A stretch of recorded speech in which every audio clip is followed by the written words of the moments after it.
Bismillahirrahmanirrahim. Assalamualaikum warahmatullahi wabarakatuh.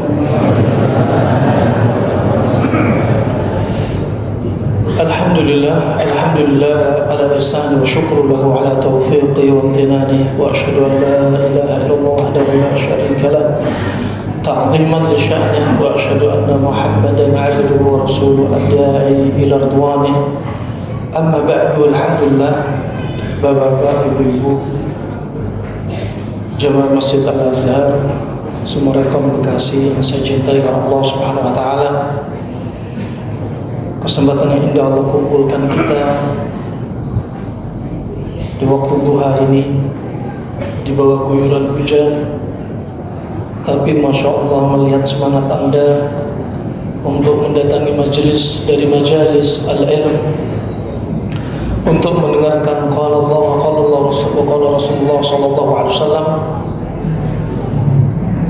Begitu semangatnya Anda menghadiri, dan semoga menjadi penenang hati kita yang Allah jadikan nanti akan diturunkan as-sakinah, juga rahmah.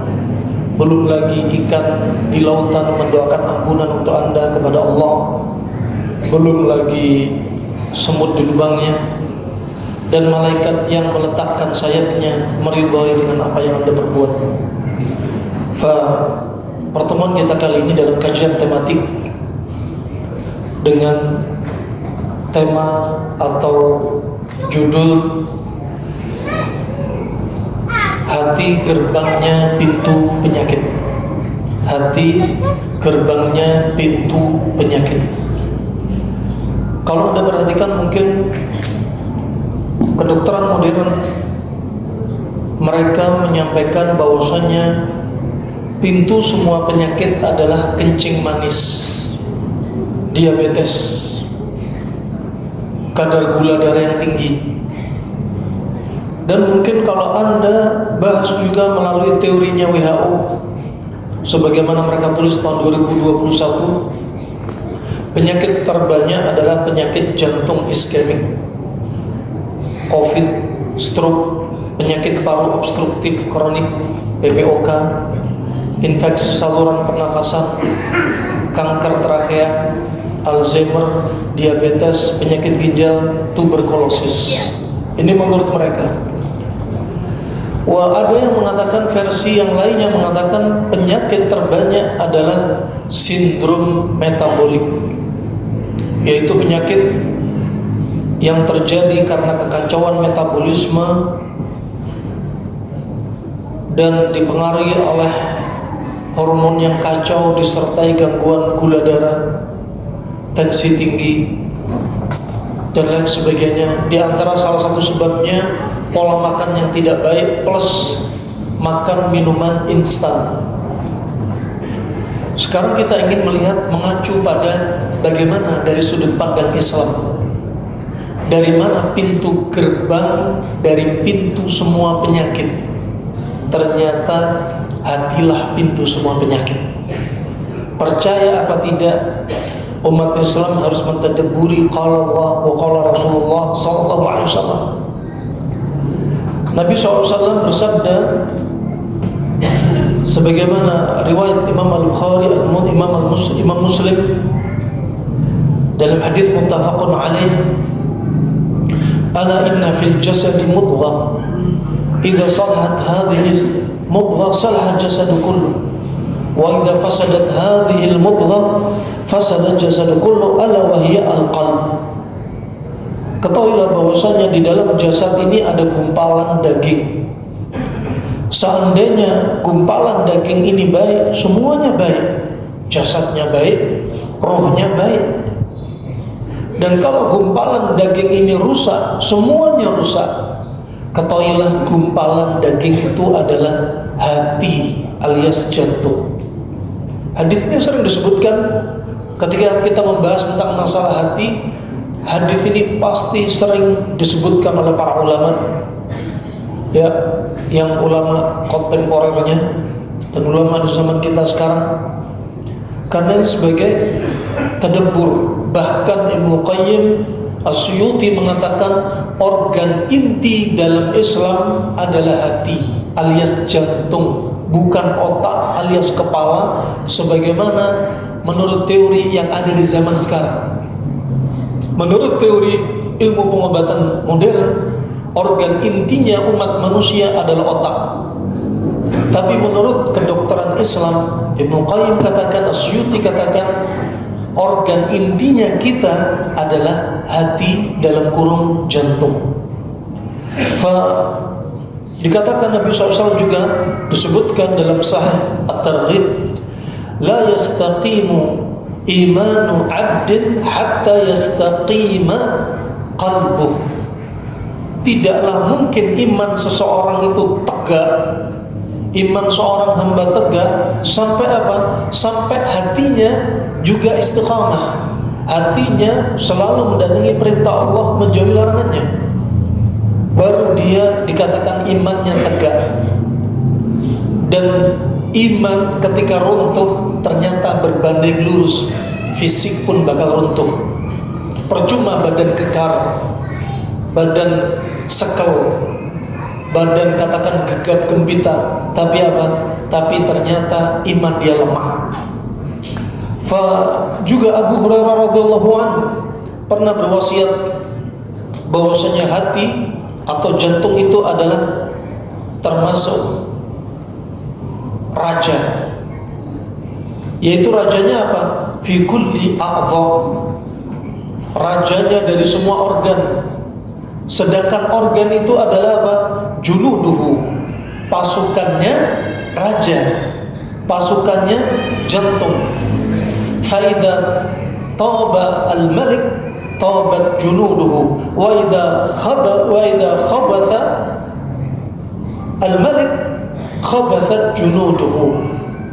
Dan jikalau rajanya baik, maka pasukannya ikut baik. Jikalau rajanya jelek, pasukannya ikut jelek. Jelek apa? Fisiknya dan rohnya. Juga Ibnu Qayyim telah berwasiat, hiya al-aslu al-muradu al-maqsudu wa a'malul jawarihi taba'a wa mukammilah wa mutammimah. Ya, bahwasannya jantung adalah asas aslinya, pondasinya, inti yang ditujukan, yang dimaukan, dimaksudkan adalah hati alias jantung. Dan amalan anggota tubuh itu sebagai penyempurna dari apa yang ada di dalam hati ini. Kedua, Anda perhatikan Allah Subhanahu wa taala menyebutkan lafaz yang berbicara tentang jantung disebutkan 132 kali di dalam Al-Quran. Dan dalam kaidah usul fiqh disebutkan indala ala syai' dalla ala annahu fihi syai'. Jika sesuatu itu menunjukkan, katakan seperti diulang-ulang di dalam Al-Quran, di dalam As-Sunnah Al-Mutahharah disebutkan berulang-ulang, berarti menunjukkan apa? Pentingnya perkara tersebut, pentingnya perkara hati. Dan poin berikutnya, kenapa Allah namakan hati dengan al-qalb? Dengan al-qalb. Di antaranya disebutkan Ar-Raghib Al-Asfahani, qila summiya bihi likathrati taqallubih, dinamakan qalb itu jantung atau hati. Ya, dalam bahasa Indonesia hati yang dimaksudkan, kenapa? Likathrati taqallubih, karena dia banyak terbolak-balik. Kadang dia imannya kuat, kadang lemah. Bahkan paginya beriman, sorenya bisa kafir. Sorenya kafir, paginya bisa mukmin. Bisa jadi ya, paginya dia menjadi pasangan Anda yang setia, dalam waktu 5 menit jadi pasangan Anda yang murka. Allah bolak-balikkan hati manusia. Yang tadinya dia baik, tiba-tiba jadi jelek. Allah bolak-balikkan. Nah, oleh karena itu, di antara doa yang sering dibacakan Nabi SAW sebagaimana Syahr bin Hausyab pernah bertanya kepada Ummu Salamah, salah satu istri Nabi SAW, ya Ummul Mukminin, ma kana aktsaru du'ai Rasulillah sallallahu alaihi wasallam. Wahai Ummahatul Mukminin, wahai Ummul Mukminin, doa apa yang paling sering dibaca oleh Rasulullah sallallahu alaihi wasallam ketika sering di sisimu? Kemudian berkata Ummu Salamah, kana aktsaru du'ai, adalah yang sering dibaca sallallahu alaihi wasallam, ya muqallibal qulub tsabbit qalbi ala dinik. Wahai yang membolak-balikkan hati, kokohkanlah hatiku di atas agamamu. Ini di antara yang dibaca Nabi sallallahu alaihi wasallam dan sering diulang oleh Nabi sallallahu alaihi wasallam. Kemudian bertanya lagi, ya Ummu Salamah, dikatakan oleh Syahr bin Hausyab juga bahwasanya Ummu Salamah juga menyebutkan bahwasanya hati manusia itu apa? Baina usbu'ain min asabi'illah, ada di antara dua jemari, antara jari jemari Allah Subhanahu wa taala. Faman syaa'a aqam wa man syaa'a azab. Ada saatnya Allah istiqomahkan dia, ada saatnya Allah akan selewengkan dia. Ya, makanya Mu'adz kemudian membacakan firman Allah Subhanahu wa taala, Rabbana la tuzigh qulubana ba'da idh hadaitana, dalam sahih Sunan At-Tirmidzi. Ya Rabb, jangan simpangkan hati kami ya Rabb setelah Engkau beri petunjuk kepada kami. Sama dalam segala hal ketaatan, ya, taatnya istri kepada suami jangan sampai disimpangkan. Jangan sampai jadi istri yang apa? Tiba-tiba kebolak-balik hatinya. Habis mengucapkan cinta, tiba-tiba benci banget sama istrinya. Kalau ilmu jiwa bilangnya bipolar, kepribadian ganda. Dan Anda ketahui dari mana kasus bipolar? Dari hati. Dari mana kasus halusinasi, paranoid, was-was, schizofren, OCD, kemudian juga anxiety disorder, panic attack, narsis, NPD. Anda ketahui semua penyakit jiwa yang namanya keren-keren ternyata sebabnya satu, lemahnya ikatan batin dia sama Allah. Kadang banyak laki wanita menuntut ilmu, ketika dihadapkan masalah ilmunya nggak dipraktekin. Nah, makanya Pak, mintalah sabat kepada Allah Subhanahu wa taala agar ilmu yang Anda dapat dipraktekin ketika dibutuhkan. Ketika Anda harus sabar, ya sabar. Nah, ketika Anda nggak praktekin ilmu yang Anda dapat, hujjatun alaik la hujjatun lak, Anda bakal dituntut yaumul kiamat. Kenapa dapat ilmu tapi nggak kau praktekkan? Sampai dulu Ustaz Yazid rahimahullah taala sebelum kajian, ya, saya dengar dari istri saya wasiat beliau 10 menit sebelum kajian. Beliau berwasiat, ibu-ibu yang sudah kajian di sini sama saya, kalau masih gak taat sama suami, keluar dari majelis saya. Itu disetrum, itu setan jin, nasabnya disetrum, kornya disetrum, setannya disetrum. Nah, fa subhanallah rahimahumullah, makanya sabar, Anda tegak untuk menjalankan as-sunnah. Juga ketika Anda dihadapkan maksiat di hadapan Anda, biar Anda tak terbolak-balik. Ketika fitnah, ketika bencana melanda diri Anda, mau bencana dalam rumah tangga ataupun bencana seperti yang terjadi di sekitar kita, makanya kita perlu ats-tsabat. Kadang kita dicoba oleh Allah dengan cobaan ringan, gak sabar. Ya, bahkan kadang dicoba dengan pekerjaan. Manusia dihadapkan di depannya pekerjaan haram karena gajinya tinggi, diambil. Ketika kerja yang halal gajinya sedikit, gak diambil. Fawasiat para istri ulama salaf di masa silam, ya, kata mereka berwasiat kepada istri mereka, ya zauji wa ya suamiku la tut'imna haraman, jangan kau beri kami makanan uang haram. Ya, fa innana nasbir 'alal ju' wa la nasbir 'alan nar. Kami ini bisa sabar, saya sebagai istri dan anak bisa sabar dengan lapar, tapi kami nggak sabar dengan api neraka. Gara-gara apa? Uang haram yang dimasukkan. Makanya sabar. Farahmanakumullah jami'an. Wa demikian juga Az-Zurqani mengatakan summiya bihi litaqallubin bil khawatir wal uzum. Dan hati dinamakan qalb, ya, karena apa? Terbolak-balik dengan apa? Pikiran-pikiran dia. Dia mikir macam-macam, angan-angan. Ya, kadang manusia kalau Anda perhatikan, Nabi pernah apa? Menggaris dengan garis kotak, khututan. Kemudian di tengahnya digaris kotak, dari dalam kotak digaris lurus, dan kotak ini layaknya apa? Ajalnya dia. Kemudian ada garis lurus di tengah kotak. Di tengah garis lurus ini, dari tengah kotak ini dibikin garis ke kanan, ke kiri. Setiap garis ini ada setan yang memanggil-manggil orang yang berjalan di jalan lurus. Dalam kotak ini ada garis lurus, kemudian ada garis yang keluar dari kotak. Itulah namanya al-amal, angan-angan.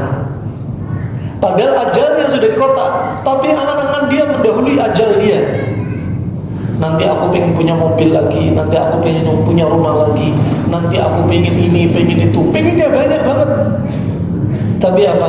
Dunia nggak diperbaiki, keinginan terus. Ini namanya al-amal, tulul amal. Nanti kalau sudah usia 40 tahun baru saya istiqamah. Ini tulul amal, padahal ajal dia nggak nunggu 40 tahun. Wah, sedangkan khawatir dia, benak hati dia bakal apa? Dibolak-balik. Dapat bisikan ini, bisikan itu, punya ide lagi terus. Nah, makanya hati ikut terbolak-balik. Rahimanallahu jami'an. Nabi SAW juga bersabda dalam riwayat Imam Muslim, badiru bil a'mali fitanan kaqita'il lail al-mudlim yusbihu ar-rajulu mu'minan wa yumsi kafiran atau yumsi mu'minan wa yusbihu kafiran yabi'u dinahu bi'ardin minad dunya. Bersegeralah Anda untuk beramal. Di sini Nabi nggak sebutkan badiru bil af'al,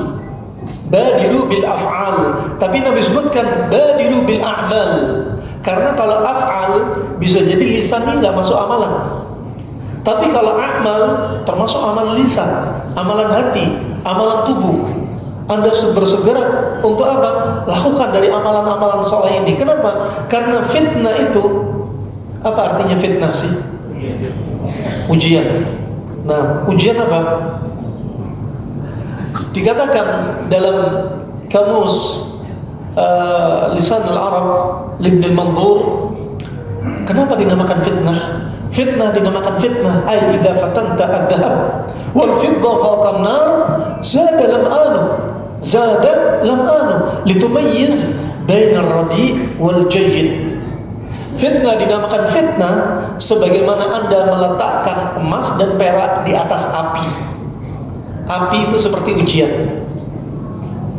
Dan kalau emas dan perak diletakkan di atas api, dia semakin apa? Ya tala'la, semakin berkilau, semakin indah.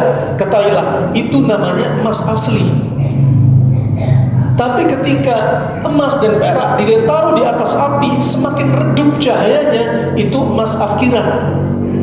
Demikian seorang muslim kalau dikasih fitnah, fitnah rumah tangga, fitnah anak, fitnah harta, termasuk cobaan, musibah yang ada di sekitar kita, dan dia layaknya seperti emas dan perak dikasih cobaan, semakin kuat imannya, berarti dia seperti emas perak yang asli, semakin bercahaya imannya.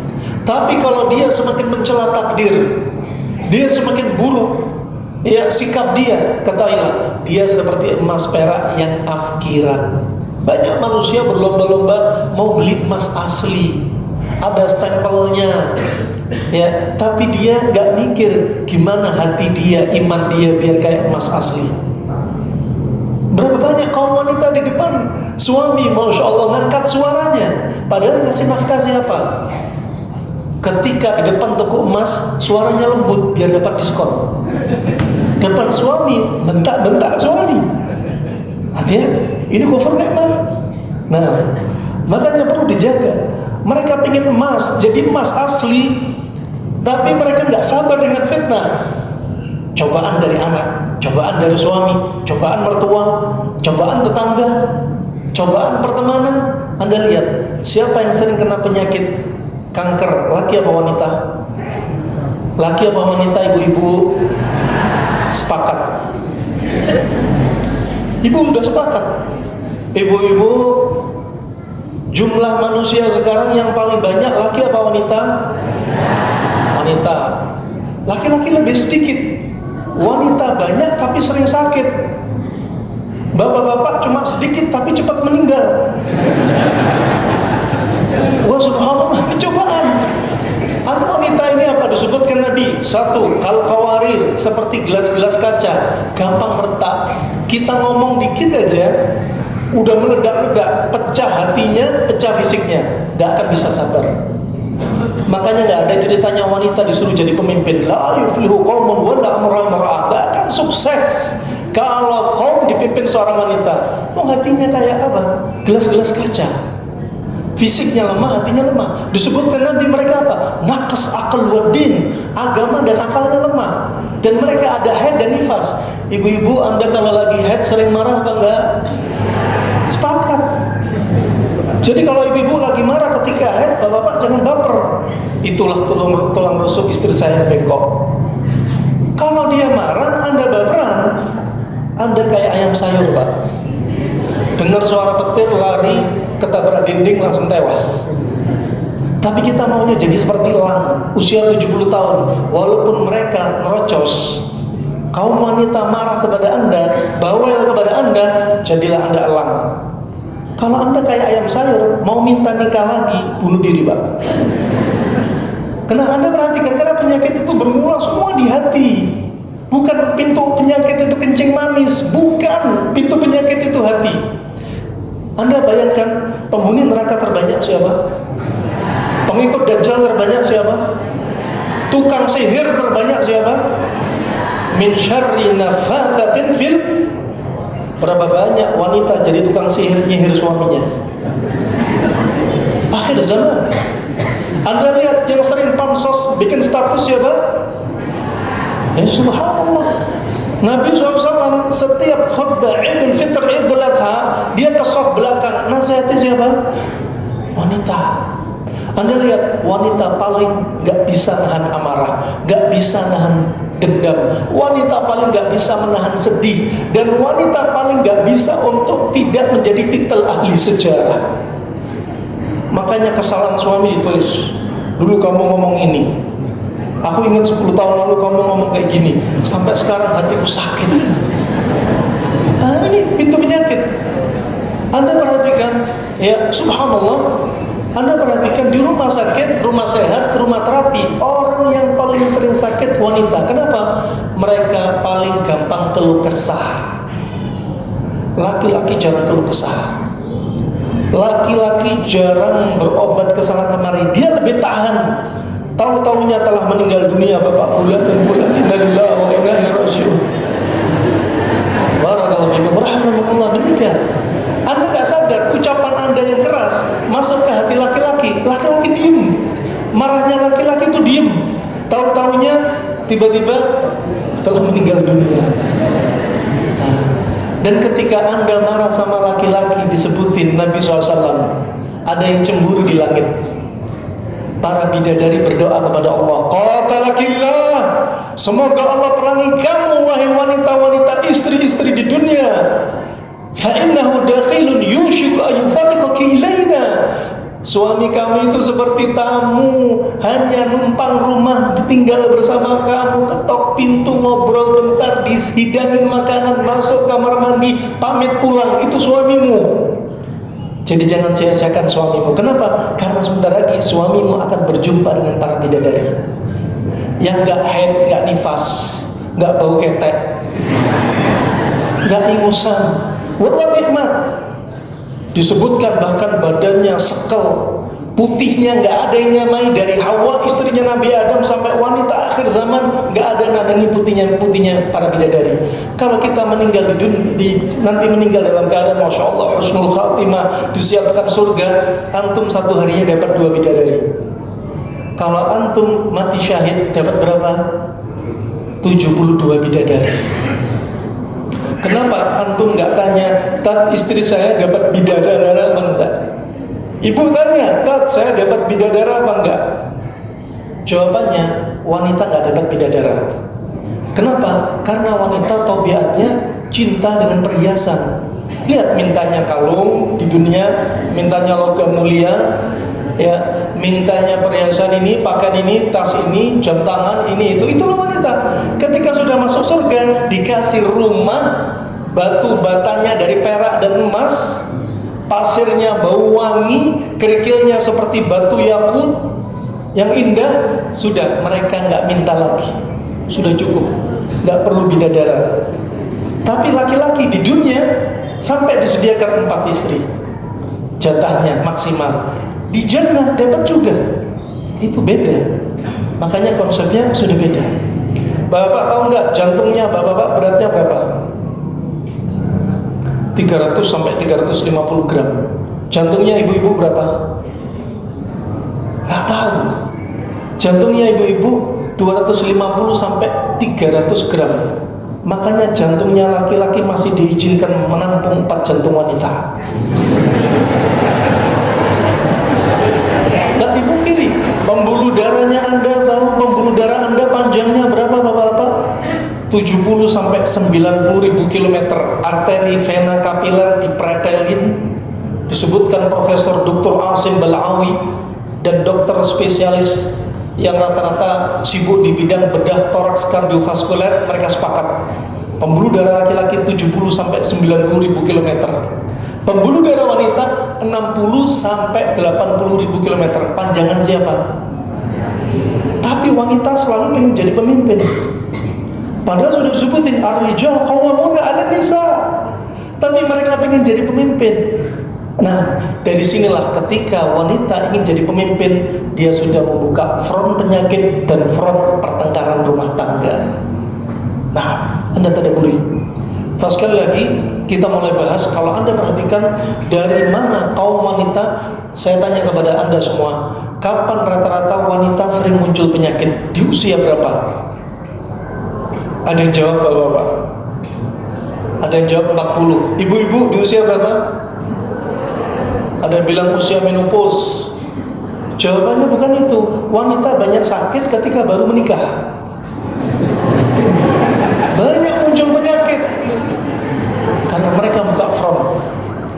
Wanita bakal bisa berjalan dengan suami dan suami menjadi nahkoda, tidak menjadi 2 nahkoda, wanita nahkoda, laki-laki nahkoda, serahkan pada suami. Kalau wanita jadi nahkoda, mimpin suami, bakal retak. Dan kapan wanita bakal buka front penyakit? Ketika dia juga nyetir perahunya tersebut, jadi sopir nahkoda. Sering kami momen kayak gini ya, ketika mau bahas masalah hati, mic ini mati semua.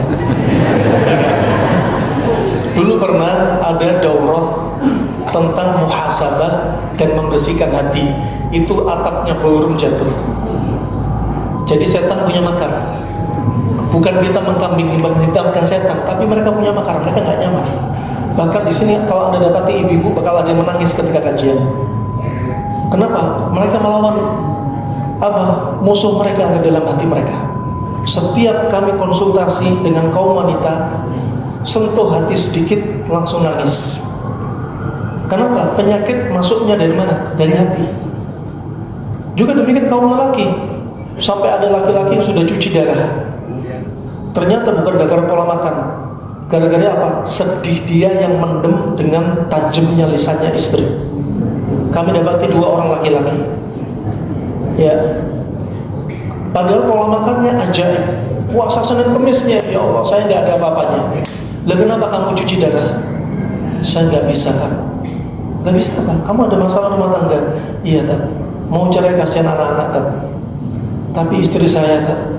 saya nggak bisa nahan, mendem, saking parahnya. Dan ini subhanallah, ini apa? Sebenarnya harus ditemukan. Ada perannya setan yang ingin mencerai-beraikan mereka. Kenapa saya bilang pintu semua penyakit hati? Karena pintunya setan masuk juga hati. Dan setan yang akan membuat penyakit. Nanti Anda akan digiring penjelasannya biar paham larinya kemana judul ini. Kita ikuti ritme penjelasan ya. Kita lanjutkan. Rahimakumullah jami'an. Makanya Anda semua, kita semua banyak-banyak berdoa kepada Allah Subhanahu wa taala agar hati ini enggak disesatkan setelah kita dapat hidayah. Nabi berwasiat tadi, badiru bil a'mal. Segeralah Anda untuk mendatangi amalan-amalan.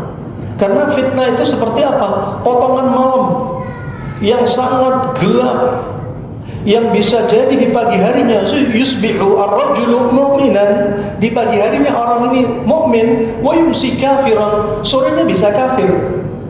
Wa yumsi mu'minan, bisa jadi sorenya mukmin, yusbihu kafiran, besoknya jadi kafir. Yabi'u dinahum bi'aradin minad dunya, dan mereka menjual agama mereka dengan sedikit dari dunia. Dengan sedikit dari dunia, menjual iman dengan sedikit dunia. Ya, zaman sekarang apalagi Anda lihat, setelah munculnya gadget, angka perceraian tertinggi berada di Jawa Barat. Menurut data statistik Kementerian Agama tahun 2020, perceraian di Jawa Barat selama 1 tahun mencapai angka 98.000 angka perceraian. 78.000-nya wanita sering minta cerai. Kenapa? Gara-gara efek gadget. Melihat orang punya harta ini, ingin ikut nuntut ke suaminya, nggak mampu untuk beli. Gara-gara gadget, lihat drakor, ya suaminya kulitnya putih-putih, lah ini suaminya kulitnya gelap. Gimana biar putih kayak artis drakor? Nah, wah subhanallah, efek dunia terus. Akhirnya apa? Mereka apa? Ingin cerai sama suami dengan urusan sedikit dari dunia. Dunia ketampanan, dunia harta. Pengennya dapat suami yang harta bagi dia nomor 1 menurut dia. Nah, wah subhanallah, di zaman dahulu ada seorang wanita bunga desa. Disebutkan kisah oleh seorang ulama, wanita ini bunga desa, tapi suaminya pendek, keriting, jelek, kulitnya hitam, ya, kemudian rambutnya juga penampilan istilahnya sampai dijuluki tetangga-tetangganya huwa kir minal kurud, dia seperti monyet dari monyet-monyet. Saking sadisnya tetangga, gak tega melihat wanita cantik dinikahi laki-laki kayak gini. Apa jawaban si istri? Al-jamal laisa bijamalil suwar wal manzar. Ketampanan itu bukan dari penampilan dan fisik. Innamal jamal fi husnil khuluq wa husni mu'asyaratih. Sesungguhnya ketampanan dia adalah bagaimana dia memperlakukan aku sebagai istri dan akhlak dia yang baik. Berapa banyak wanita laki-laki cakep, banyak duit, tapi istrinya disiksa, dicela, dimaki, dipukuli. Nah banyak. Bahkan kami dapati wanita konsultasi datang, Ustaz, suami saya kalau marah, dia mencari benda di sekitarnya dan mesti dipukulkan kepala. Ini ada 2 jahitan di kepala saya, Tat. 2 wanita konsultasi di waktu bersamaan, sama keluarnya suami yang mukuli dia. Ustaz punya Ustaz, mana suami kamu, coba saya ngobrol. Ternyata bisikan setan sangat kuat dari si suami. Suami cakep kayak apapun, kalau sudah kayak gini akan hilang cakepnya. Sebagaimana Anda secantik apapun, kalau akhlak Anda jelek, gak akan ada artinya di hadapan suami. Sebagaimana kita merasakan rumah itu luas, kalau hati kita sempit, rumah itu sempit. Walaupun mobil banyak, rumah tingkat ART banyak, tapi kalau tengkar terus jadi sempit. Luasnya rumah itu dari hati yang lebar, dari hati yang luas, legowo, gampang saling memaafkan, banyak bersyukur kepada Allah Subhanahu wa ta'ala. Nah, fabarakallahu fikum, maka fitnah ini apa? Betul-betul seperti potongan malam gelap. Kalau kita nggak pegang agama, cepat rusak urusan kita. Kemudian bagaimana sih hati yang sehat? Pertama, tadabburi firman Allah Subhanahu wa taala dari surat Az-Zumar ayat 23.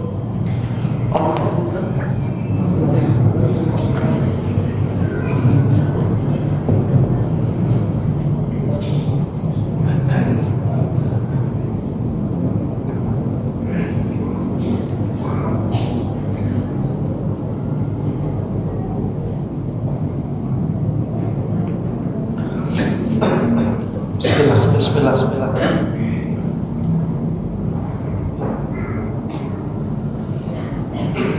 Allah sebutkan dalam surat Az-Zumar ayat 23. Kadang kita sama suka mau konsultasi, kadang ada pasien datang, saya sebelum kesini saya mengalami sampai jatuh berkali-kali, sampai saya kepleset berkali-kali. Ini bukan satu orang, dua orang. Kenapa? Setan yang ada di manusia itu bakal mengangkat Anda mengobati hati Anda. Anda mensucikan hati Anda. Anda membersihkan hati Anda. Anda lihat ketika Anda membaca Al-Quran, apa perintah Allah? فَإِذَا قَرَأْتَ الْقُرْآنَ فَاسْتَعِذْ بِاللَّهِ. Kalau Anda mau baca Al-Quran, cepat isti'adzah. Anda lihat, kalau Anda baca Al-Quran, Anda bandingkan, Anda baca Al-Quran, Anda lihat HP 1 jam, tidak kedip bisa. Anda baca Al-Quran 1 lembar, muak, ngantuk, sendawa, pengen buangan kecil, pengen buangan besar, kentut, pengen makan, pengen lihat HP lagi, pengen ngobrol, pengen jalan-jalan. Itulah gangguan syaitan. فَإِذَا قَرَأْتَ الْقُرْآنَ فَاسْتَعِذْ بِاللَّهِ. Maka kalau baca Al-Quran, cepat isti'adzah. Jangan dipikir setan nggak punya makar. Punya makar. Anda mau mendatangi ketaatan Allah, dia punya makar. Anda mau dibersihkan hati Anda melalui qala Allah, qala Rasulullah, kajian yang Anda hadiri, mereka nggak ridho. Sampai ada yang bakal berangkat kajian dibikin gangguan terus, dibikin malas, nggak mau. Dibikin apa? Dibikin tangkar dulu, dibikin ada yang jatuh, ada yang dibikin subhanallah makar. Mereka punya makar.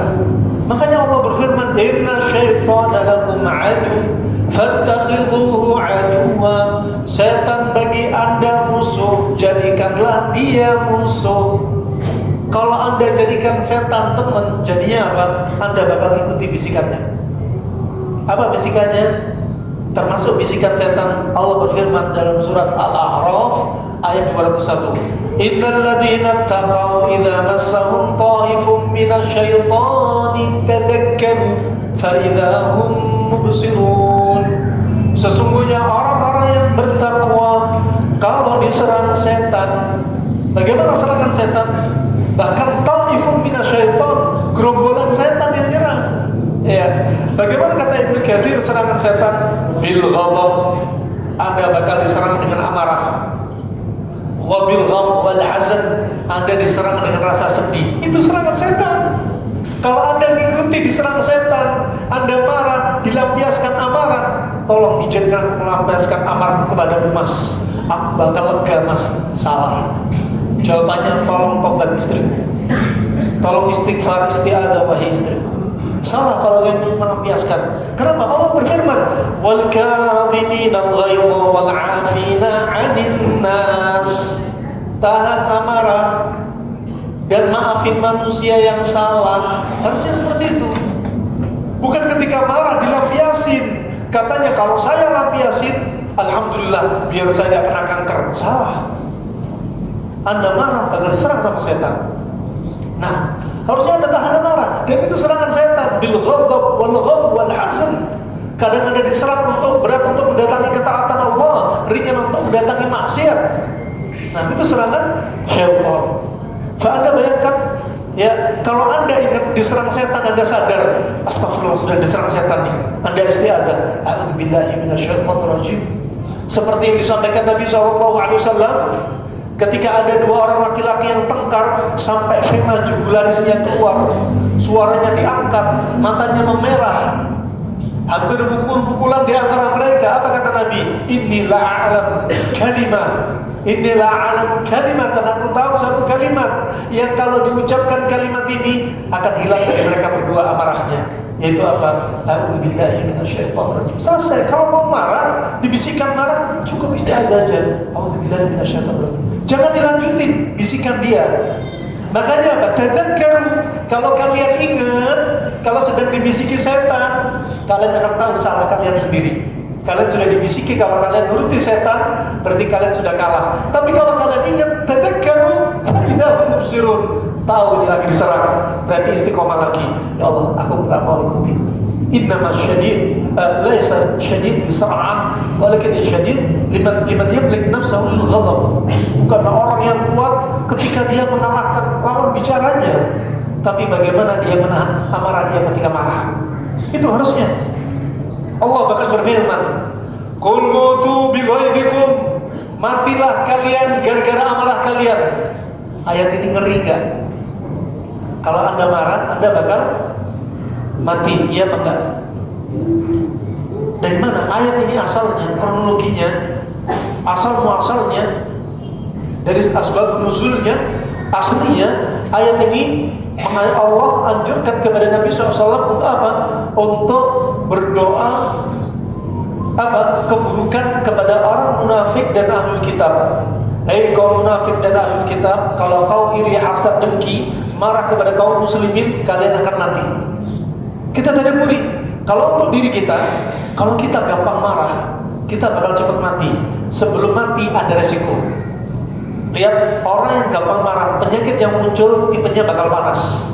Kita renung dari atas. Tipe panas, rambut kepala bakal kering, rambut bisa rontok, kemudian mata bisa tiba-tiba blur gara-gara amarah dia, kemudian bisa pecah pembuluh darah di otak. Turun ke bawah lagi, air mata dan tenggorokan bisa kering karena panasnya amarah. Ya, sampai pernah kami dapati kasus seorang ibu-ibu gak punya air ludah, gak punya air mata, sampai apa? Impor air ludah dari luar. Padahal jamaah Masjid Al-Azhar banyak ludah di sini. Nah, ini impor air ludah artifisial, air ludah buatan. Ini kering, turun ke bawah, gangguan tiroid sampai apa? Hipertiroid. Yang terjadi apa? Hipertiroid. Turun ke bawah lagi, kena gastritis, asam lambung, dan paru-parunya ikut kering gara-gara amarah, dendam.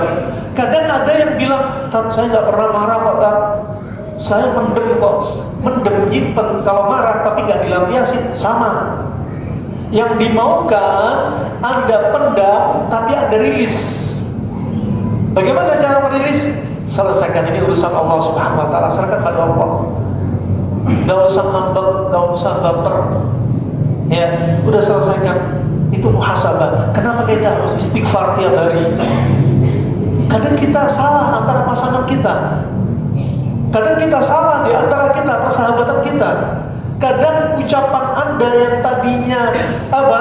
Menyakiti hati saudara Anda atau pasangan Anda, saat itu Allah akan munculkan penyakit. Makanya sering-sering minta maaf sebelum tidur antara pasangan. Nah, biar gak kebuka pintu penyakit. Fasubhanallah, serahkan mereka. Ya, kemudian turun. Kalau kita menurut ke bawah lagi, apa yang terjadi berikutnya? Sampai ada kasus gagal jantung, ada kasus pengentalan darah gara-gara sering marah. Darah itu sifatnya panas lembab, lembabnya hilang gara-gara marah dia.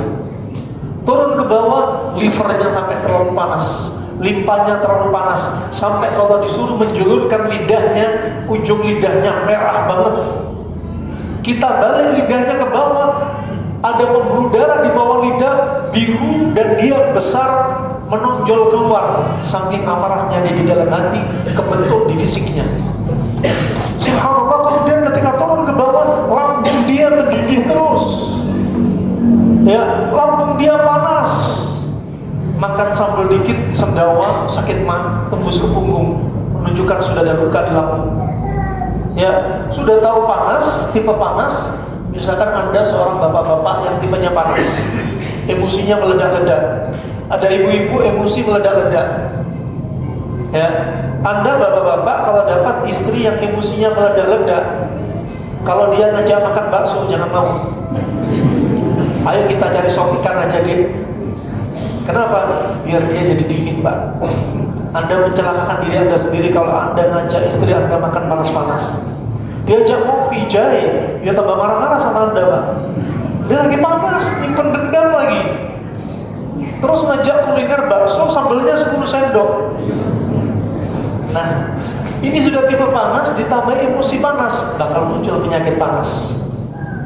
Kemudian subhanallah sampai kami dapati, apa muncul penyakit panas? Ada seorang wanita kami dapati di Jawa Tengah waktu itu. Dia konsultasi, "Tat, saya punya masalah kolik di lambung." Bu, saya tanya, "Ibu hobi makanannya apa?" "Gorengan?" "Iya, Tat." "Sambal cabai?" "Iya, Tat." "Kopi jahe?" "Iya, Tat." "Gak suka sayur?" "Iya, Tat." "Gak suka buah-buah pendingin?" "Iya, Tat," katanya. Terus ibu suka marah sama suami? "Iya sih, Tat." Tuh kan, sudah makanannya panas, hobinya panas. "Bu, hobi Anda apa?" "Marahin suami, Tat." Ya sudah, kena polip di lambung. Kemarin balik lagi ke Jawa Tengah. "Gimana Bu kondisi polip lambung Ibu?" "Alhamdulillah agak dingin, Tat. Tapi masih ada sedikit, Tat." "Marahnya masih gak sama suami?" "Iya sih, Tat, belum bisa hilang." Jadi satu kebodohan, seseorang berobat dari penyakit tapi gak menghilangkan sebab. Anda bayangkan ada orang kena kanker gara-gara dendam dan marah. Ada orang kena kanker gara-gara pola makan. Ada orang kanker gara-gara kebanyakan makan ayam broiler sama makan minuman instan. Ada orang kena kanker gara-gara radiasi. Ada orang kena kanker gara-gara sihir dan jin nasab. Tegakkan dulu, ini kanker gara-gara apa? Ini contoh, kanker gara-gara dendam. Saya dapat ini ya, dendam dan amarah. Perjalanan dakwah kami dari Sabang sampai Indonesia Timur. Wanita-wanita yang dendam pada suami, penyakit yang muncul tadi kami dapati, kami runut kanker otak, kanker payudara kiri. Setelah dimastektomi, pindah kanan, dihilangin payudara kiri, pindah ke payudara kanan, terus pindah ke liver. Kemudian kena varises rahim, kemudian kena adenomyosis, endometriosis, kanker miom, kanker serviks, sampai ujungnya dia mengeluhkan kanker tulang dan kanker darah. Mau angkat tangan dokternya. Sekarang saya bilang, kalau ibu berobat ke penjuru dunia, mau dokter kaya apapun tidak akan kunjung sembuh dengan izin Allah. Kenapa? Karena ibu belum mengobati sebab. Dihilangin semua organnya, tapi dendamnya masih.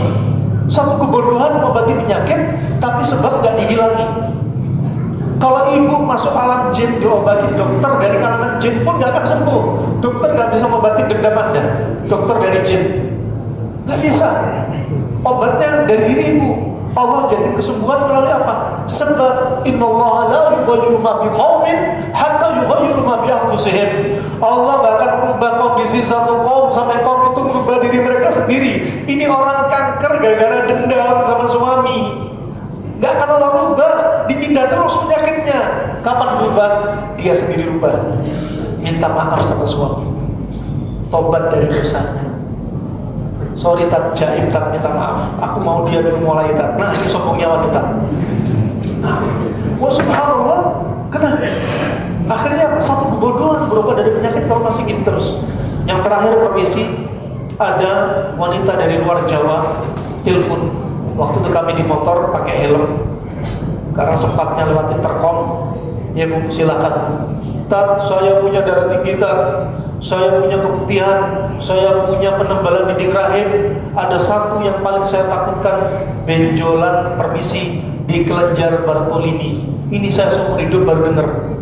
Benjolan di mana? Kelenjar yang fungsinya permisi, dia mengeluarkan cairan ketika mau hubungan suami istri. Ketika ada rangsangan baru keluar permisi. Akramukumullah, innallaha la yastahi minal haq. Allah enggak malu untuk menyampaikan al-haq. Ini benjolannya ada. Habis itu saya tanya, pertanyaannya nggak usah makanan dulu, pertanyaannya masalah hati. "Bu, ibu lagi marahan sama suami nggak?" "Iya, Tat." "Ibu sering marahin suami nggak?" "Iya, Tat."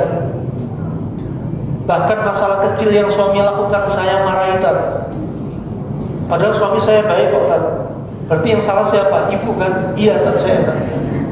Saya tanya ke ibu, permisi bu, apakah kemaluan ibu bau? Iya Tan, bau banget Tan. Apakah ibu sering nolak ajakan suami? Iya Tan. Allah kasih dosa dia, Allah kasih penyakit melalui apa? Setan nyerang diri dia gara-gara pintu amarah dan dendam. Makanya pintu semua penyakit bukan kencing manis, tapi hati. Benar hati. Makanya sering-sering muhasabah, apa yang sudah saya lakukan hari ini. Kalau ada orang jarang nangis, sholat gak nangis, baca Al-Quran gak nangis, kajian dengar masalah hati dosa gak nangis, ketahuilah hati Anda sedang sakit. Kalau hati sedang sakit, ya ini harusnya diobati. Kalau nggak diobati bakal kronik. Kalau kronik bisa jadi mati. Fa'rahmanakumullah jami'an. Ini wasiat. Ya, makanya satu kebodohan ketika seseorang mengobati penyakit tapi nggak fokus pada sebab, fokusnya penyakit, nggak akan ada selesainya. Saya tanya kepada Anda, ada seorang bapak-bapak ngakunya sudah hijrah, tapi kena PPOK, batuk di sore hari keluarin dahak, divonis sama dokter sakitnya bapak gara-gara rokok. Udah hijrah tapi masih rokok. Ya. Kemudian dikasih sama dokter antibiotik, obat untuk melebarkan saluran nafas dia, paru-paru dia, dikasih herbal untuk menguatkan paru-parunya, untuk memperbaiki sel-sel paru-parunya, tapi tidak kunjung sembuh. Kenapa? Karena masih apa? Rokok. Sebabnya nggak dihilangin. Satu kebodohan, berobat dari penyakit tapi sebab masih didatengin. Ketika ditanya, Bapak merokok pakai tangan mana? Tangan kiri kan? Merokok tangan kiri lagi, padahal tangan kanan nggak boleh. Alias nggak boleh merokok. Rahmatullah jami'an. Ini harus diperhatikan. Sekali lagi, hati ini yang harus diobati. Ya, hati harus diobati. Sekarang kita lihat, kalau hati ini sudah rusak, hati sudah kemasukan syubhat, syahwat, syaitaniyah. Ada tadaburi firman Allah Subhanahu wa taala. Wa man yakhshu an dzikrir rahman nuqayyid lahu syaitanan fa huwa lahu qarin. Barang siapa yang berpaling dari Al-Qur'an, ada yang mentakwil berpaling dari Al-Qur'an dan beriman. Ada yang beriman tapi jarang baca, jarang mentadaburi maknanya. Ada yang beriman dengan Al-Quran tapi syariatnya semua ditinggalkan. Resikonya apa? Dan syariat Al-Quran banyak banget, mengatur tentang rumah tangga kita, mengatur tentang kehidupan kita, akidah kita, tauhid kita, ibadah kita, diatur dalam Al-Quran. Ketika dia menyelisih syariat Al-Quran, apa yang terjadi? Dua resiko yang sangat bahaya yang menyebabkan pintu hati ini kebuka. Allah akan jadikan nuqayyid lahu syaitanan fa huwa lahu qarin. Yang pertama, setan bakal menyerang diri Anda. Setan bakal menyerang diri Anda. Diserang kenapa? Amarah, sedih, penyakit fisik, penyakit hati, masalah iman, diserang sama setan. Ya, siapa yang mengizinkan setan nyerang Anda? Siapa tadi mengizinkan? Allah Subhanahu wa taala. Setan termasuk makhluk Allah sebagai fitnah bagi kita. Musuh-musuh Allah dari ahli kitab sebagai fitnah bagi kita. Ya, virus, bakteri, jamur sebagai fitnah bagi kita. Hewan-hewan buas, binatang buas, fitnah bagi kita. Tapi bagaimana kita menyikapi fitnah? Dan gara-gara kita berpaling dari syariat, bayangkan Allah kirim setan. Siapa yang kirim? Allah. Kami jadikan setan nyerang dia. Atas izin Allah, setan masuk. Masuk apa? Bisa masuk membawa penyakit fisik dan psikis. Ya, diserang itu manusia oleh setan atas izin Allah Subhanahu wa taala. Ya. Kemudian apa? Dan setan bakal jadi teman. Bayangin, diserang, kemudian lengket jadi teman. Kalau kita nggak kembali kepada ayat tadi surat Al-A'raf ayat 201, innal ladzina taqaw idza massaw ta'ifu minasyaiton tadhakkaru. Kalau kita nggak ingat, Akhirnya apa? Kita nggak bisa melihat ini serangan setan. Sekarang Anda perhatikan, kapan kita menyelisih syariat dan setan bakal masuk kepada diri kita? Masuknya dari mana? Nih, hati. Anda bayangin, disebutkan Ibnu Jauzi bahwasanya hati kita itu, disebutkan Ibnu Jauzi, hati kita itu seperti istana. Sebagaimana Anda punya apa? Anda punya hati, Anda juga punya akal. Anda pun juga punya akal. Makanya kalau kita perhatikan dalam surat Al-A'raf ayat 179, ketika Allah berfirman, lahum qulubun la yafqahuna biha wa lahum a'yunun la yubsiruna biha wa lahum adhanun la yasma'una biha ulaika kal an'ami bal hum adall. Anda perhatikan bahwasanya pada manusia itu Allah jadikan hati, tapi hati gak digunakan untuk memahami, gak digunakan untuk mikir. Berarti letaknya daya pikiran di mana? Di hati. Makanya Pak, mikir itu pakai hati. Jangan lagi pakai ini. Mikir dong, mikir pakai hati. Nah, subhanallah, disebutkan Ibnu Qayyim, lalu apa fungsinya otak? Iya, ternyata antara hati dan otak itu tempat proses akal dan pikiran. Disebutkan Dr. Asim Balawi, Profesor Dr. Asim Balawi dari Mesir, ternyata di jantung kita itu letaknya pikirannya 60 kali lipat lebih besar dari daya pikir di kepala kita. Makanya organ inti kita bukan kepala, tapi jantung. Mereka punya jantung, punya hati, tapi tidak digunakan untuk mikir. Ya, di jantung juga tempatnya iman, tempatnya kekufuran, tempatnya ikhlas, tempatnya riya. Di jantung tempatnya rasa cinta, rasa benci, amarah dan sabar. Ya, di jantung ada saatnya riang gembira, ada saatnya sedih dan duka. Dan di jantung itu tempatnya juga amalan qalbiyah Anda. Dan tempat Anda berpikir juga di situ. Mereka juga punya mata, tapi nggak digunakan untuk melihat tanda-tanda kekuasaan Allah. Mereka juga punya telinga, tapi nggak digunakan untuk dengar. Dengar apa? Ayat-ayat Allah Subhanahu Wa Taala. Anda perhatikan di sini disebutkan Ibnu Jauzi, maka jantung kita itu sebenarnya seperti istana. Dan di dalam istana ada raja. Raja itu adalah akalnya kita. Dan di istana itu di luarnya ada benteng yang mengintari. Setiap benteng itu ada menara. Dan di benteng itu ada pintu gerbang, ada pengawal yang menjaganya. Di menara itu ada kaca. Tujuannya apa? Pengawal di dalam benteng biar bisa melihat siapa musuh di luar benteng. Ternyata musuh di luar adalah iblis dan setan. Makanya tadi disebutkan innal ladzina taqaw idza massahum ta'ifun minasyaiton, sesungguhnya orang bertakwa kalau diserang sama setan, golongan setan, gerombolan setan ini, serangannya apa? Bisa syubhat, bisa syahwat, amarah, bisa sedih, ya, maksiat dan lain sebagainya. Dan kalau diserang, kaca tadi seperti dihembuskan asap hitam oleh setan dan iblis. Sehingga apa? Penjaga benteng bakal lalai, gak tahu lagi apa yang dilakukan musuh di luar. Ketika penjaga benteng tadzakkaru, dia apa? Mengingat, dia istighfar, dia isti'adzah, dia baca Al-Quran, dia sholat, dia rajin kajian. Akhirnya apa? Asap hitam kembali hilang, kemudian dia bisa lihat lagi.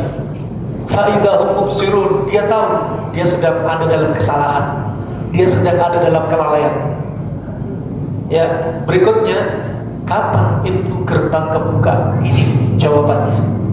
Inti dari kajian kita di sini. Hati pintu gerbang penyakit, bukan kencing manis. Kapan kebuka? Ketika kebuka oleh apa? Ketika maksiat kita. Imma amarah berlebihan, sedih berlebihan, iri, hasad, dengki. Imma dosa, imma amalan-amalan yang gak diajarkan Nabi, sudah kebuka nih pintunya. lebih-lebih kesyirikan dan kekufuran, kebuka lebar pintunya. Contoh pintu amalan yang tidak diajarkan Nabi. Ada seorang wanita yang diserang sama setan, diobati tidak kunjung sembuh, diruqyah nggak sembuh-sembuh. Ternyata sebabnya belum hilang. Apa sebabnya? Ternyata wanita ini ketika diruqyah, setannya bicara, demi Allah, aku nggak akan keluar dari tubuh wanita ini kecuali wanita ini tobat dari mencela ibunda Aisyah radhiyallahu anha yang dia katakan ibunda Aisyah wanita pezina. Kalau sebab nggak dihilangin, setan nggak mau keluar. Perbuatan kebid'ahan wanita ini karena wanita Syiah dan setan nyerang dia, dan kebid'ahan yang lainnya. Nah, ada dari pintu, di antaranya seperti di pintu amarah. Wanita yang selalu hobinya marahin suami, nolak ajakan suami, ditimbulkan penyakit benjolan di alat vitalnya sampai permisi akramakumullah, kepalanya bau busuk. Dosa besar, sampai malaikat melaknat dia ketika dia menolak ajakan suaminya di atas ranjang. Dari suaminya tidur sampai fajar menolak, sampai wanita itu rujuk dan minta maaf, dan suaminya ridho. Bayangin. Subhanallah, ada juga di antara dosa yang dilakukan. Ada kami dapati beberapa kasus kaum wanita, 4 orang wanita kena kanker lidah. Ketika kami tanya, Bu, pernahkah ibu mencela, mencecar, ya, dan marah kebablasan sama seseorang? Ya. Kemudian dia bilang, pernah kan saya marahi karyawan saya. Allah kasih ikhab, setan masuk juga dari pintu amarah, ditimbulkan organ yang paling lemah, lidahnya kena. Dokter sepakat dari Malaysia, dari Singapura, dari Indonesia, lidahnya harus diamputasi 40%. Harusnya obatnya apa? Minta maaf, istighfar, tanpa harus amputasi. Perbaiki diri dia, banyakin baca Al-Quran, dia harus diamputasi. Nah, kemudian ada di antaranya, ada seorang wanita yang hamil 3 kali, keguguran terus. Teman-temannya datang, Mbak, cukuplah Mbak, peringatan dari Allah Mbak. Mbaknya kerja di bisnis ribawi, di kantor ribawi. Mbaknya ini makan uang riba. Udah hentikan aja lah, udah cukup. Masa gak cukup peringatan dari Allah kayak gini? Mau butuh apa lagi? Berhenti kerja dari kantor riba dia, langsung hamil. Kenapa? Ada sebab, setan nyerang. Siapa bikin keguguran? Perantara setan. Kenapa? Dari pintu maksiat. Jantung dulu yang diserang. Kemudian ada di antaranya melakukan kesyirikan. Laki wanita nikah, ketika nikah pakai cincin kemesraan. Yang cincinnya laki-laki ada namanya wanita, cincinnya wanita ada nama laki-laki. Kalau itu masih biasa saja. Yang ngerinya diraja. Pergi ke orang pinter, disuruh, ya, hekmilahim sekarim gono, kata-kata gak difahami maknanya. Ini yang gak boleh. Wah, subhanallah, gara-gara cincin ini dia gak mengira kenapa 7 tahun nikah gak punya anak. Kenapa yang dibahas selalu tuba falopi sempit, ovarium kecil, hormon FSH-nya terlalu tinggi. Yang dibahas suaminya kena varikokel, yang dibahas suaminya air maninya mati, spermanya mati. Wah, subhanallah, kenapa gak dibahas? Mbak, Mas, tolong lepas cincin kesyirikan kalian, namanya dublah. Lepas cincin ini, tobat kepada Allah. Hamil. Ada anak kecil, gak salah apa-apa, 6 tahun, sudah divonis jantungnya bocor. Biasanya jantung bocor itu kalau ada wanita hamil, dia kena eklamsi. Wanita hamil ada pengentalan darah. Wanita hamil ada infeksi rahim. Kemungkinan anak setelah lahir ada masalah jantung bocor. Ini anak gak punya masalah apa-apa, makan gak pernah makan aneh-aneh, masih 6 bulan kena jantung bocor. Usut punya usut. Sebelumnya ada ritual ganti nama. Namanya sebelumnya katakan Abdullah, Abdurrahman, katanya nama terlalu berat, ini nama terbaik dalam Islam. Ganti namanya Alexandrium. Mengganti nama termasuk syirik apa bukan? Syirik apa bukan? Dari mana Anda tahu mengganti nama itu syirik? Apa dalil Anda? Apa? Termasuk tatayur. Ada yang lain lagi? Ada kaidah yang Anda bisa jadikan kaidah untuk semua hal? Man ja'ala sababan laisa huwa bisababi syar'i wala kauni fahuwa syirk. Barang siapa menjadikan sebab yang sebab itu bukan sebab syar'i dan sebab kauni. Syar'i enggak ada dalam dalil, ganti nama. Ya, kauni enggak ada proses ilmiah, ilmu biologi, matematika, enggak ada. Kalau sebab ini enggak ada hakikatnya, maka itu syirik. Ditambahin lagi sebagian mereka ganti nama, tambah nyembelih ayam cemani, tambah syirik besar. Paruhnya hitam, matanya hitam, bulunya hitam, kakinya hitam. Ini syarat-syarat dari jin, kena jantung bocor. Kenapa Anda nggak meraba sebab diagnosa apa non medis? Karena kita kalau sakit, Anda sakit, mikirnya apa? Pusing, beli paracetamol, demam, paracetamol lagi, ya. Wah, subhanallah, ada yang diare, ya minum Imodium, ya. Karena rematik, minum lagi apa Antalgin lah, ya Kataflam lah. Kadang mereka nggak mikir kenapa Allah kasih kita penyakit. Kadang penyakit itu dari dosa kita. Kalau kita menghilangkan sebab, maka akibat bakal hilang. Saya tanya kepada Anda semua, Bu, Pak, penurun nyeri penyakit gigi yang terbaik di negeri kita apa, Pak? Apa, Pak? Sakit gigi Anda yang paling baik penurun nyerinya apa, Pak? Satu mereknya apa? Monstan, ada yang lain lagi. Kataflam, ada yang lain lagi. Ada kasih minyak cengkeh, ada lain lagi. Kompres air panas, ada lain lagi. Garam, kenapa nggak ada yang jawab ridho dengan qadha dan qadar? Itu penurun nyeri di awalnya. Ketika Anda ridho dengan qadha dan qadar, itu penurun nyeri Anda. Pernah disebutkan hadis Abu Hurairah riwayat Al-Hakim, dihasankan oleh Syekh Al-Albani rahimahullah taala dalam hadis Al-Qudsi. Allah berkata, "Idza talitu 'abdi al-mu'min falam yashkuni ila 'uwadihi." Kalau aku coba hambaku yang beriman, katakan dengan penyakit, kemudian dia enggak banyak keluh kesah kepada orang yang menjenguk dia. Apa kata Allah Subhanahu wa taala? Atlaqtuhu min isari, aku akan segera angkat dia dari penjaramu, alias aku akan segera angkat dia dari penyakit. Berarti kalau Anda ingin cepat sembuh,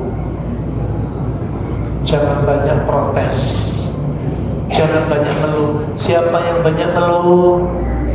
Laki apa wanita?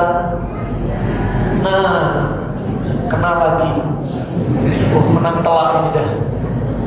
Memang gitu, faktanya demikian.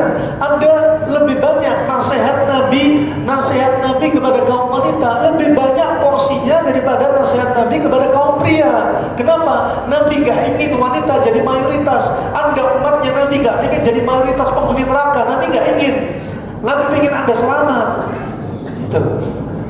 Makanya gak banyak keluh kesah. Ya. Kalau Anda tidak banyak keluh kesah, segera diangkat musibah yang ada pada diri Anda. Kemudian apa kata Allah Subhanahu wa taala? Abdaltuhu lahman khairan min lahmi. Aku akan jadikan daging dia lebih baik daripada daging yang sebelumnya. Makanya jangan pernah suudzon kalau Anda dikasih penyakit. Anda dikasih penyakit, setelah sembuh, daging Anda dibersihkan sama Allah. Ketika Anda demam, digodok itu bakteri, virus, jamur, kelembapan, racun, uap dalam tubuh digodok.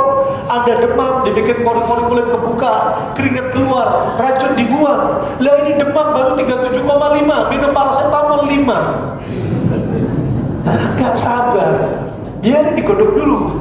Kalau Anda demam, itu sebenarnya alamat Anda mau sembuh. Racun sudah dibuang, jangan buru-buru minum antibiotik. Ya, ini tubuh Allah jadikan tubuh itu perfect banget, sempurna banget, anatomi fisiologinya sempurna. Nah, kemudian lihat ketika Anda sakit dibuat oleh Allah, Anda nggak nafsu makan. Kenapa? Liver dan limpa Anda sedang lemah. Seandainya perut Anda bisa bicara, dia bakal teriak, Pak Bu ya berhenti, lagi sakit masa ngemil terus. Selama ini Anda salah. Kalau mau sembuh dari sakit, kasih makan yang banyak. Nah, biar cepat mondok, makan yang banyak kan, biar cepat sembuh. Yang ibu-ibu gitu bilang ke bapak-bapak, Pak sakit sudah hampir 1 bulan, ya Allah bulanan kita turun Bapak.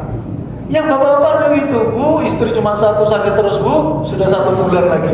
Makan yang banyak biar cepat sembuh. Salah semua. Jadi justru Anda nggak banyak makan. Ada satu hadis ini dilemahkan oleh Imam Bukhari, oleh Imam Nawawi, oleh Syekh Muqbil, tapi hadis ini disahkan oleh Syekh Albani menjadi hasan li ghairi.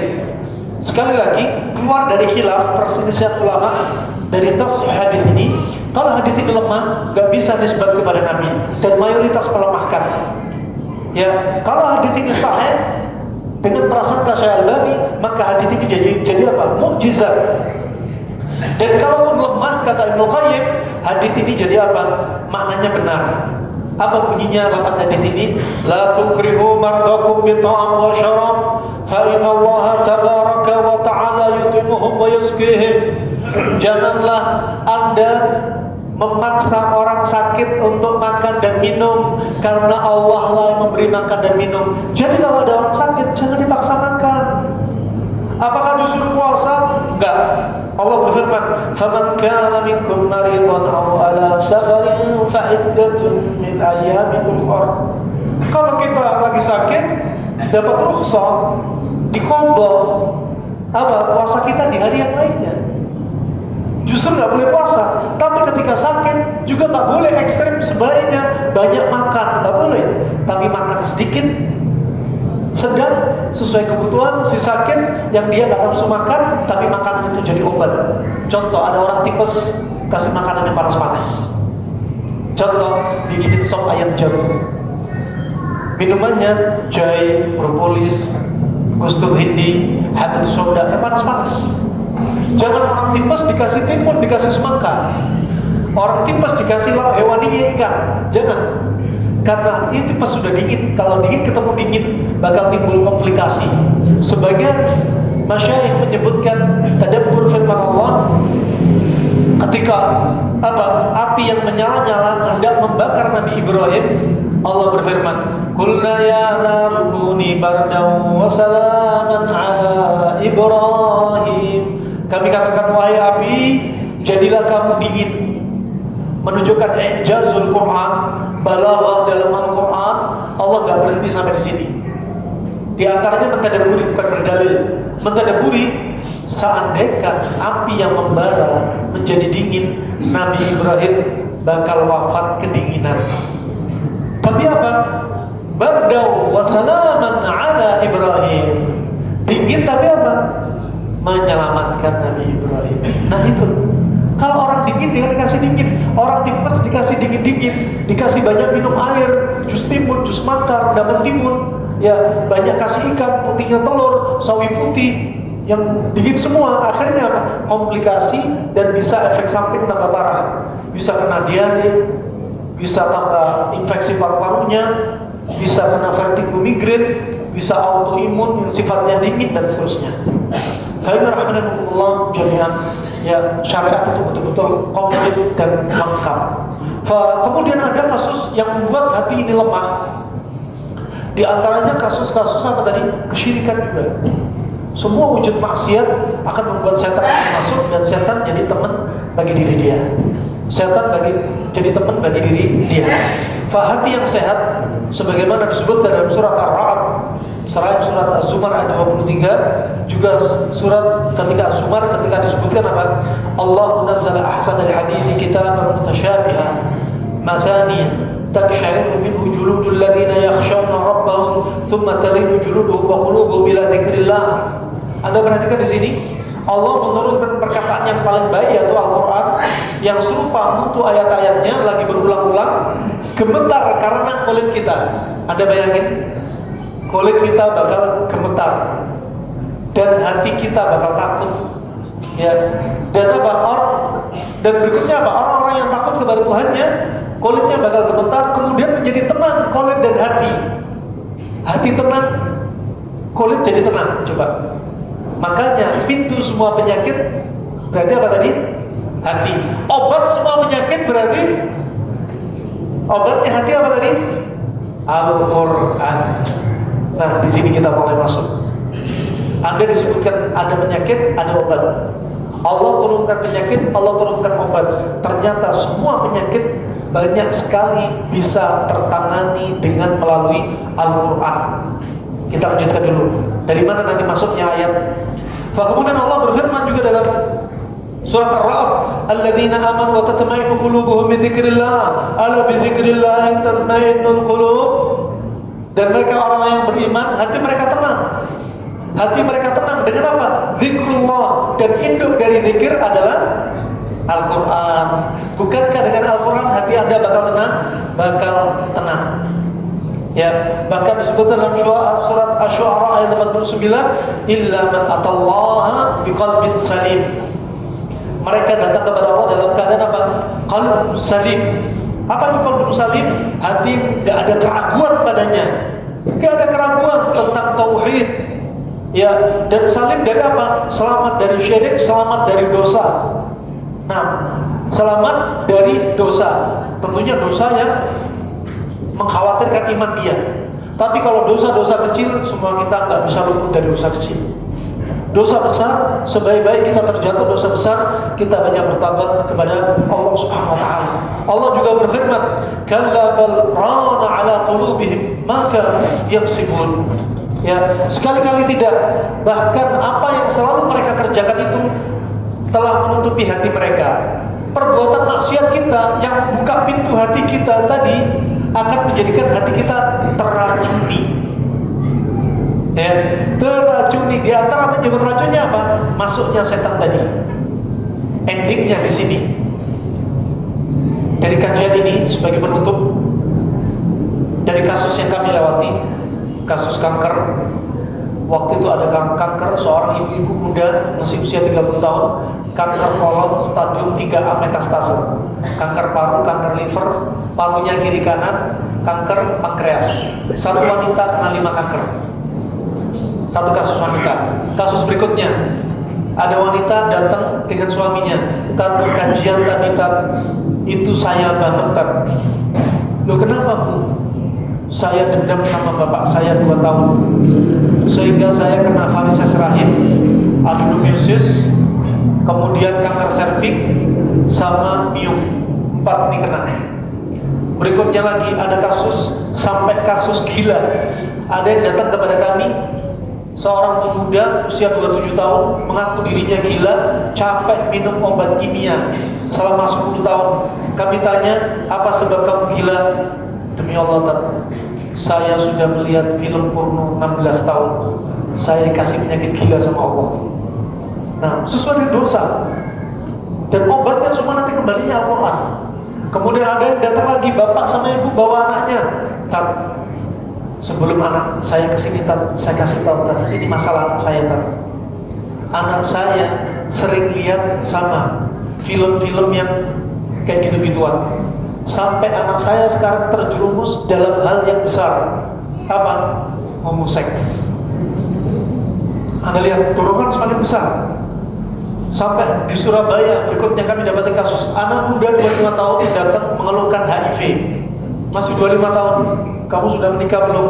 "Sudah Tat, baru 1 tahun menikah." "Nah kenapa kena HIV?" "Saya homo Tat." "Kamu sudah menikah?" "Iya Tat, tapi saya lebih suka sama laki sama laki." Usut punya usut, ternyata banyak di antara mereka dapat bisikan setan imakarin, imakonuman setan, dan yang paling kuat jin nasab. Kuat banget dorongannya. Dan subhanallah, sampai juga kasus orang gila. Ada anak muda gila 1 tahun. Ini saya sebutin semua kasusnya. Ada yang kanker tiroid, sudah diamputasi tiroid kanan, sisa tiroid kiri suaranya 20%. Gara-gara dendam juga. Ujung-ujungnya termasuk ada kasus alergi, autoimun. Ya, subhanallah, kasus ini dikumpulkan, ujung-ujungnya terapi yang dominan saya pakai Al-Quran, sebagaimana Allah berfirman, "Lau anzalna hadzal Qur'ana 'ala jabalin la ra'aitahu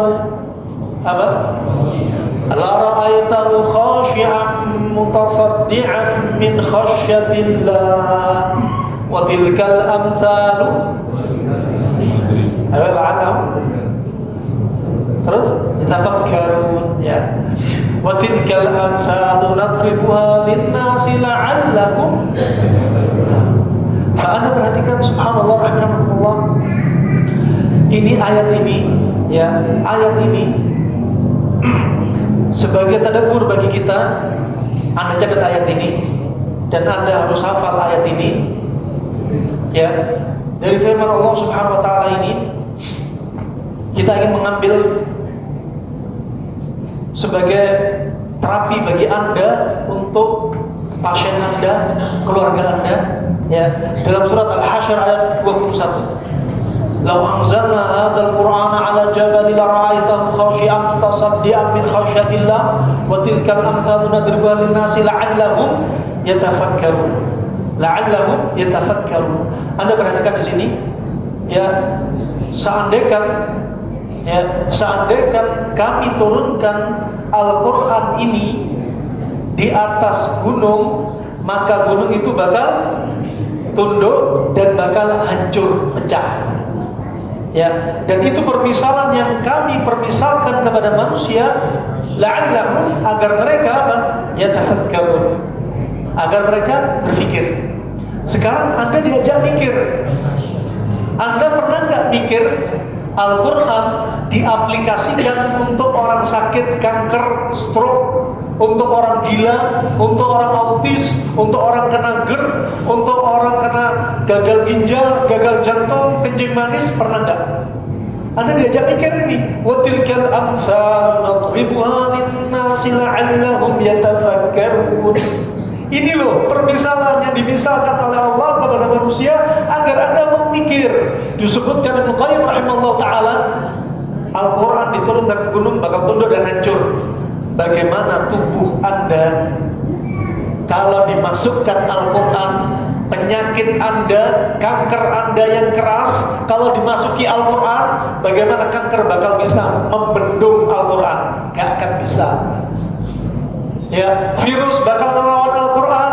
Gak akan bisa. Stroke melawan Al-Quran? Gak bisa. HIV melawan Al-Quran? Gak bisa. Hepatitis B gak bisa. Ya, dendam, iri, hasad, dengki gak bisa. Mau penyakit gara-gara medis, non medis, mau fisik, mau psikis, mau karena sihir, mau karena jin, mau murni itu penyakit medis, gak bisa membendung Al-Quran. Karena sebagian manusia mikir Al-Quran itu hanya untuk penyakit gangguan jin saja, ain saja, sihir saja. Salah fatal. Bahkan wa nunazzilu minal Qur'ani ma huwa shifa wa rahmatul lil mu'minin. Ya, dan kami turunkan Al-Quran sebagai apa? Shifa. Allah enggak bilang ilaj atau dawa. Ini kalimat Allah pilih, bentuk mubalaghah, ijazul Quran. Allah enggak pilih kata-kata dawa, ilaj. Kenapa? Kalau dawa dan ilaj, bisa jadi orang itu pakai Al-Quran sembuh tapi menyisakan penyakit. Tapi yang Allah inginkan sembuh tapi syifa. Syifa apa? Syifa tam, sempurna. Mau penyakit hati, penyakit fisik, medis, non medis, penyakit dunia, penyakit akhirat, kata Ibnu Qayyim. Bayangin, semua di muka bumi ini makhluk kecuali satu. Apa itu satu? Apa itu satu? Jangan bilang Allah. Al-Quran. Semua di muka bumi makhluk kecuali Al-Quran bukan makhluk. Dan terus apa? Asal. Kalamnya Allah. Kalamnya Allah itu apa? Makhluk apa bukan? Sifat Allah. Dan sifat Allah bukanlah makhluk. Gimana kalau sifat Allah ini dibacakan ke tubuh? Kanker yang gak sekeras gunung bakal lebih hancur daripada gunung. Gunung aja hancur, gunung tunduk, apalagi kanker. Nah, apalagi sifat apa? Amarah, sedih, iri, hasad, dengki. Jin pun di dalam tubuh gak kuat, dibacakan Al-Quran gak kuat, kalamnya Allah diturunkan gak kuat mereka. Ini subhanallah. Ya, saya dapati ya kasus yang ibu-ibu kena kanker tadi, terapi membaca Al-Quran dari 1 bulan sampai 1,5 bulan, sampai yang divonis metastase sembuh total. Kita nggak usah ngomong ada Robbi anti kanker. Kita nggak usah ngomong kemo, kita nggak usah ngomong obat herbal, terapi. Silahkan, itu sah saja. Itu namanya seni pengobatan. Dokter modern pakai kemo, itu cara mereka. Pakai obat sitostatika, cara mereka. Ada yang mereka pakai terapi intermittent fasting, hanya cara apa? Memodifikasi cara makan, silahkan, cara manusia. Ada yang pakai diantaranya akupunktur, herbal, cara manusia. Tapi ada obat dari Allah yang satu ini jangan diremehkan. Bahkan kata Ibnu Qayyim, Al-Hafidz Al-Mustaghfiri, As-Suyuti, bahwasanya tibbun nabawi termasuk ruqyah laisa kasairit tib, enggak seperti ilmu pengobatan manapun. Fahuwa qat'iyyun mutayaqqinun, karena dia ilmu pasti, meyakinkan. Wa masdaruhu ilahi, sumbernya wahyu. Ya Allah, sembuh total dengan Al-Qur'an. Itu yakinnya. Jadi sekali lagi, jangan sampai satu hari pun tanpa Al-Qur'an. Yang naasnya, banyak di antara kita baca Al-Quran nggak tahu artinya. Jadi sejak saat ini kalau baca Al-Quran, Anda baca artinya. Kalau Anda paham bahasa Arab, ya sudah, nggak usah baca artinya. Ya, nah baca sama artinya. Sebagian ulama berwasiat, di antaranya apa? Maqra al-Quran walam yafham ma'na faka'annahu rajulun a'ma. Barang siapa baca Al-Quran tapi nggak tahu artinya, dia seperti orang buta. Jadi baca Al-Quran, ya harus pede dengan Al-Quran. Izin bertanya, orang tua sakit batuk disertai sesak nafas sudah cukup lama. Diagnosa dokter ada benjolan di parunya yang mengarah pada kanker. Ini kasus-kasus yang sering saya gunakan ruqyah mandiri. Ya, sering kayak gini langsung aja ruqyah mandiri. Kalau saya ketemu pasien langsung, mungkin saya bisa melihat, dan mungkin kalau Anda ingin pasien yang ada di sini, Anda bakal menyaksikan ini medis apa non medis. Kelihatan banget. Dari keluar pasien Anda bisa menerka ini serangan non medis. Ya. Dan lihat, tanyai bapak Anda, bapak ada nyimpen dendam enggak? Ada amarah enggak? Baik, pintu berikutnya, bapak dulu pernah nyimpen keris enggak? Bisa terbang sendiri. Bapak punya sabuk pejantan enggak? Biar kalau tengkar kebal. Bapak punya kakek enggak? Dulu mantan dukun. Masuknya di situ. Ini harus diterapi ruqyah. Qalbu yang dimaksud dalam hadis jantung atau hati? Hati maksudnya jantung, bukan hati yang dimaksudkan liver, tapi apa? Jantung. Bagaimana agar kandungan ibu hamil itu kuat? Doakan Ustadz, istri anak sudah 2 kali keguguran. Keguguran ada sebab medis, ada non medis. Orang keguguran kalau sebab medis, kalau ada wanita dinding rahim tipis, siapa wanita yang bakal kena dinding rahim tipis? Kalau emosinya dia meledak-ledak. Kedua, hobi makanan dia panas-panas, sifatnya panas, dinding rahim bakal tipis. Ciri dinding rahim panas dan tipis, dia kalau pas lagi head, pas lagi gak hamil, di masa produktif, dia headnya lebih dari 10 hari. Disebutkan Abu Hasan al-Baghdadi yang meninggal pada tahun 435 Hijriah, dia menyebutkan ciri-ciri rahim tipis, permisi, bulu kemaluannya tebal dan rahimnya haidnya berkepanjangan. Ini rahim tipis. Kalau Anda, istri Anda keguguran gara-gara masalah medis ini, berarti stop dulu makanan yang sifatnya panas. Kambing, ayam, bebek, sambal, jahe, kopi, bakso, mie ayam, durian, nangka, kelengkeng, rambutan, ikan asin, stop dulu, ganti selain ini dulu. Bayam, kangkung jangan, selalunya cerah. Ya, kalau sebabnya non medis, sampai ada yang kami dapati, ada wanita yang karena serangan jin nasab, setiap hamil dibikin keguguran, setiap ketika hamil saja mencium bau busuk. Kemudian ditampakkan di depan mata dia dunia nyata, pocongan, genderuwo, mimpinya selalu menakutkan. Ketika janin sudah hilang, hilang semuanya. Hamil lagi, balik lagi. Ini berarti ciri-ciri serangan jin nasab. Kemudian lihat, apakah ada sebab yang lain dosa yang dilakukan? Misalkan, apakah suami kerja di tempat riba? Apakah suami bisnis yang ada unsur mendolimi saudaranya? Maka kadang peringatan. Nah, apakah ada perbedaan kolbu atau jantung organ secara medis? Kolbu jantung, Qalbu adalah qalbu. Qalbu bukanlah kalbu. Kalau kalbu itu artinya anjing. Kalau qalbu jantung. Apakah ujian terhadap Nabi Ayub? Ujian terhadap Nabi Ayub itu bukan untuk gugurin dosa, tapi mengangkat derajat. Karena para nabi itu maksum. Nabi Ayub 18 tahun ini gatal-gatal, timbul benjolan, sampai ada yang mengatakan keluar nanahnya. Tapi sangatnya lemah. Yang jelas mencium baunya orang gak suka. Sampai gak tersisa orang di sekitar Nabi Ayub. Anak-anaknya menyingkir, tetangganya menyingkir, teman-temannya menyingkir, kecuali 2 orang teman karibnya dan istrinya saja. Nah, 18 tahun dicoba. Begitu pula Nabi Yakub, 6 tahun dikatakan muqatil buta, gara-gara sedih yang dialami lebih dari 30 tahun. Itu bukan untuk gugurin dosa, tapi mengangkat derajatnya. Kenapa? Karena para nabi maksum. Begitu pula Nabi Yunus, yang ditelan ikan paus, dimuntahkan dalam keadaan badannya lemah. Ya, itu bukan untuk gugurin dosa dia, tapi mengangkat derajat mereka para nabi.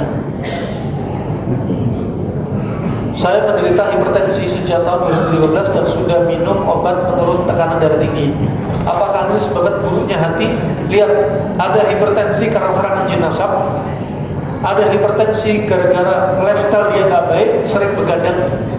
Ada hipertensi memang hobi dia makanannya panas-panas.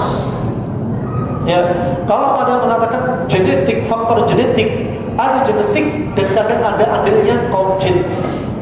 Ya, Anda lihat tegakkan ini medis apa non medis hipertensinya. Kalau ternyata hipertensinya gara-gara masalah psikis, Anda sering marah, berarti apa? Ya stop amarah Anda. Anda harus tahan amarah Anda. La taqab, falakal jannah. Jangan marah, bagimu surga. Ya. Izin bertanya, kenapa mata sebelah kanan kedutan terus? Bisa jadi karena Anda terlalu lelah, sering begadang juga bisa. Jika ada masalah medis juga bisa. Lihat gejalanya. Apakah pembuluh darah pecah karena memendam amarah? Bisa. Pembuluh darah pecah bisa karena memendam amarah. Orang marah, pembuluh darah bisa pecah.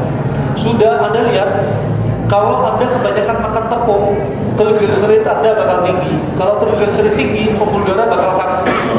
Anda banyak lemak, LDL bakal tinggi. LDL tinggi bakal menyebabkan menyebabkan plak di pembuluh darah. Ditambahi darah Anda yang masuk sudah kaku, mengecil gara-gara plak, darahnya kental.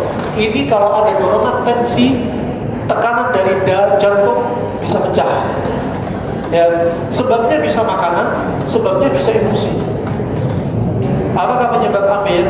Penyebab ambeien hakikatnya ada yang disebabkan karena darah kotor. Ya, ada yang disebabkan karena olahraga yang salah, angkat beban berat. Ya, ada juga yang pernah kami dapati ambeien sampai kanker dubur. Ternyata serangan jin. Ketika diruqyah, jinnya baru bicara, dia yang nyerang. Makanya tegakkan dulu diagnosa medis sama non medis. Anak saya berkebutuhan khusus selama 18 tahun, baik-baik saja, tapi tiba-tiba di usia 19 tahun kejang, sampai sekarang usia 21 tahun. Kira-kira apa? Anda lihat berkebutuhan khusus ini, apakah ada faktor jin nasab? Ya, karena kadang ada kasus karena faktor jin nasab. Ya, ada yang diantaranya karena memang kelainan saraf dia. Tapi kalau Anda tegakkan ini kasus jin nasab, ya, Anda jangan putus asa untuk dia. Batu empedu apa sebabnya? Sebab batu empedu hampir sama dengan sebab batu ginjal. Disebutkan Hippocrates dan Ibnu Qayyim rahimahullah taala, kalau Anda sering konsumsi panas ketemu panas, maka panas berlebihan. Kalau panas berlebihan, ya tahajjar, akan jadi batu. Anda kebanyakan sambal, kebanyakan tepung, kebanyakan gorengan, jarang sayur cerah, banyaknya sayur gelap, bayam, kangkung, daun singkong yang tinggi kalsium oksalat, dan Anda sendiri gampang emosi, marah, maka potensi batu sangat besar. Batu empedu atau batu ginjal. Obatnya apa? Hilangin sebab. Amarah stop, kurangi, makanan panas stop, banyakin makanan minuman dingin daripada dingin. Insyaallah itu yang cukup ya. Cukup itu saja yang bisa saya sampaikan ya. Semoga bermanfaat Islam dan muslimin. Semoga Allah sembuhkan orang-orang sakit di antara kita, keluarga kita, medisnya, non medisnya, akutnya, kroniknya, dan semoga segera Allah angkat musibah saudara kita di Sumatera. Allah gantikan untuk mereka dengan yang lebih baik. Bagi yang meninggal mendahului kita, semoga Allah kuburkan dosanya, Allah angkat derajatnya, dan semoga Allah wafatkan kita dalam keadaan husnul khatimah. Amin ya rabbal alamin. Wabillahi taufiq wal hidayah. Subhanakallahumma bihamdika asyhadu an la ilaha illa anta astaghfiruka wa atubu ilaik. Wassalamualaikum warahmatullahi wabarakatuh.